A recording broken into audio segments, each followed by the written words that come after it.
about how doing research and finding the real story behind the stories, and very useful in strategic magic as well. I'm just using here something like an example here. And if we say that this is, let's say, the White House and the American president, and then we have congresses, hospitals, military, science, technology, and so on. Then we have major banks and shareholding companies and everything like that that loans people the mortgages to their houses, buy the food, everything that is in resources and around that affects everyone. And you buy your house, let's say, from one thing, and you got one mortgage loan. But if you compare these mortgage loans and you follow all the banks with shareholdings, you often see that they have the same people sitting here and even going in there. And then you look globally and you see that there is this other side of, like a mirrored side, that your house might be owned by a bank in Saudi Arabia. This is just as an example. Let's say that it is that you want to investigate Twitter or some organization and you end up in some other countries that are supposedly not even allies with their thing. And you find that when you watch through who sits in a shareholding company, and then you look at the economical pages and you look through each shareholder in every company and you see these the real names of power. These are just the puppets up here in front, what you see. But when you look down here, you have all the courts, the judges, everything is. But who pays their salary? You think the money comes from that way, but when you really look who gives the money to them, and then it goes down to smaller and smaller that goes around the world. And in military intelligence, since I know some in it and through my whole life, the first thing you look for is fluctuations in the economic global market.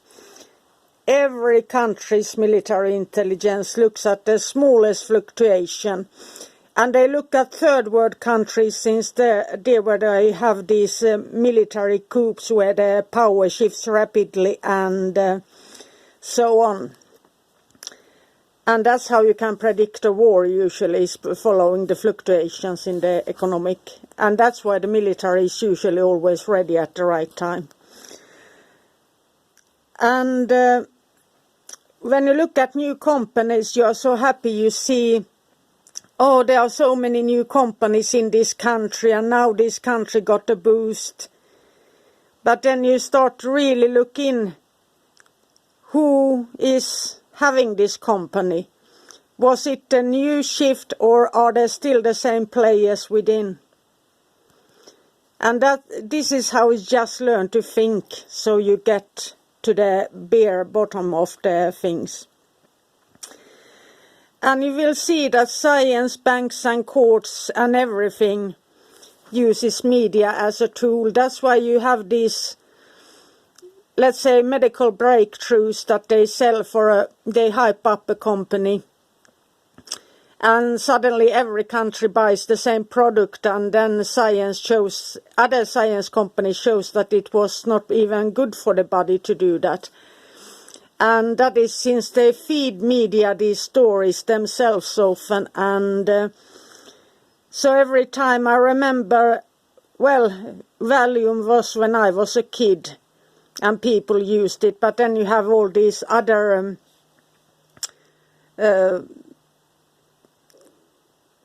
Benzedrines or whatever they are called, up to the 90s. And then you had this, what was it, Pronax and Xanax, and all these came, and they were the solution for the whole world. And then after some decades it shows that they are not so good.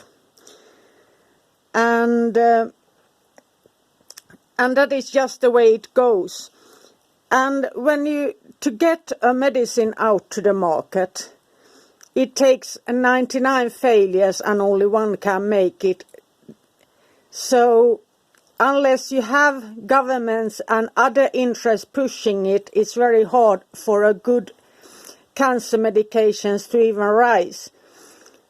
Since if you want some good medicine, they had to be backed up and there must be interest, so it's worthwhile for them doing that. And that is something that all doctors are fighting, those good doctors are fighting against, and scientists. And this is just one way to learning how to find those holes. And the main question is always who loans the bank's money, who lends it to the science companies and all the money laundering and so on. And then you find out that the global market, the continents, and you see that criminal activity here is somehow always involved. You have the deep web and you have the drugs, everything that brings in big money, since big money are always flowing around. And people spend it like crazy. So the more you spend, the more likely it is that you have touched some criminal money. And then we have the wars, terrorism, and international law, and also activism. Activism is often sponsored by, let's say, a political party who wants to have somebody. It is like the accusers' demons. They want to get activity so people scream fire over there when the true activity is going on over there. And that is just how politics and strategy works. You create a lot of fires, and then the thing you are doing is hidden in plain sight, since everybody is following the media and what is reported there. And so let's say that the president is just a puppet. The congressmen, they don't write their speeches. They are the fronts. And so are often the people in the military, since all the real intelligence, the real power, the real money. Like a president, they might have a lot of money. But who gives them access to the money? Who guards their money? Who can lend them money? And especially now in war times, when you look at where does the money come from? Who's winning the war economically? And you will find out that there are allies in countries that are supposedly to be at war, and they are allies. They got some shady deal going on, let's say, with minerals or something else, or salt, things like that. It isn't all about gold and weapons and gas or electricity. There are other things that are valuable as well, like a special thing needed for technology, like some materials for that. And if you look at all the space, into space, they are sending a lot of rockets into space, and they are spending huge amount of money. They say they don't have money, but yet we have France shooting up rockets all the time, even during this crisis. We have all this, China is going to own a new station. Everything, Russia has space stations, Chile has space stations. I'm quite interested what you can find about space, since there are many third world countries that also have interest in space, and what on earth are they doing there? I love space and all these James Webb cameras and so on, but I just wonder if people are starving, why are they spending money on traveling to Mars, unless there is a real need. And sadly, as always, the main money comes from drugs trafficking and criminality wars. Since every time there is a war, land gets cheap, nobody wants to live there.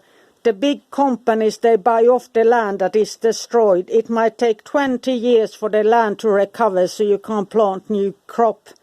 So the land is worthless after a war. But companies know that, and they also know that they might be able to buy off the land cheaply.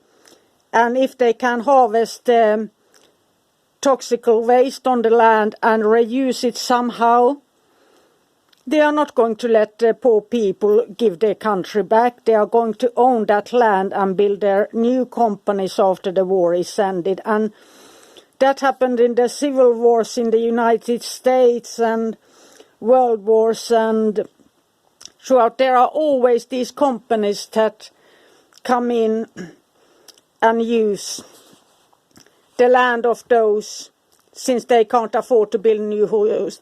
They buy these huge amounts of land during catastrophes. So if you really want to get active, you can do it in your local environment.